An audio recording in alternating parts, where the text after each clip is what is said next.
ده حمدي فتحي ابو الرجولة، انضم للاهلي في يناير 2019 لمدة 4 سنوات ونصف من نادي انبي، صاحب القلب الميت والعقل النابض.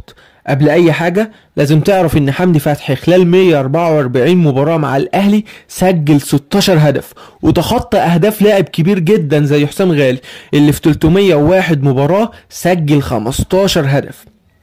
ومع موسيماني كان اهم مقاتل في كتيبة الدفاع، اول المدافعين في خطة 3-4-3، وصاحب اجمل وامتع تاكلينج في مصر. ولو نسيت افكرك، اللي اتقال في حقه كلام كتير، وتصريح العظيم حسن المستكاوي لما قال حمدي صاحب العقلية الألمانية، لاعب بيمتلك رئتين في الملعب، تلاقيه أول واحد في المدافعين وبعدها على طول في منطقة ال18 بتاع الخصم وبيعمل الزيادة الهجومية.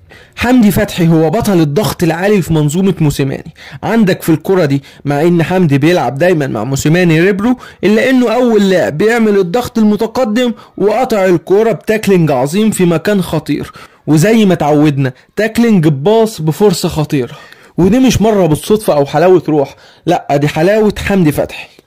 نيجي بقى لكولر وحمدي. كولر طلع من حمدي فتحي نسخة مختلفة تماما، نسخة لاعب وسط جديدة على الكرة المصرية. مش هنشتغل بقى قطع كور وبساط وخلاص، ولا هنرمي طولية وكرات بينية. كولر عمل من حمدي زيادة عددية بتخلص ماتشات كتير جدا، زي الهدف ده كده، عمل الزيادة وسجل، والهدف ده عمل الزيادة وصنع هدف.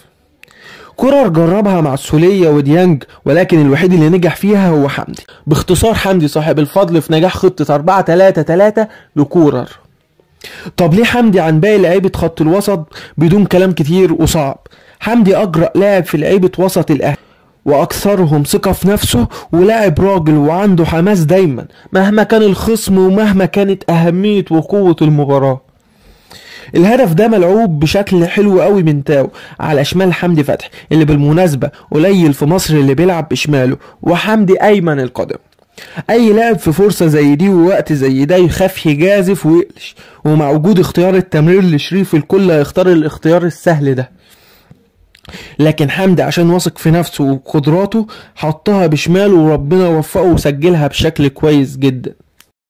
واللي ما يعرفش بقى حمدي فهو من مواليد 94، يعني 28 سنة، اتولد في محافظة البحيرة، وأول ما لعب كورة كان في الشارع زي معظم الأطفال، وبعدها انضم لفريق ألعاب دمنهور ولعب معاهم من 2013 ل 2015 وقدم مستوى مميز جدا، خلى نادي انبي يتعاقد معاه في 2015 وسجل 16 هدف في 51 مباراة بس.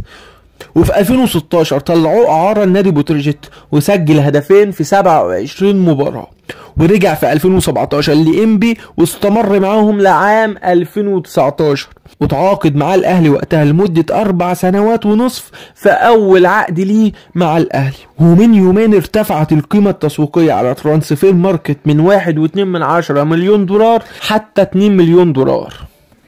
وفي نهاية الفيديو ما تنساش اللايك والفولو والشير.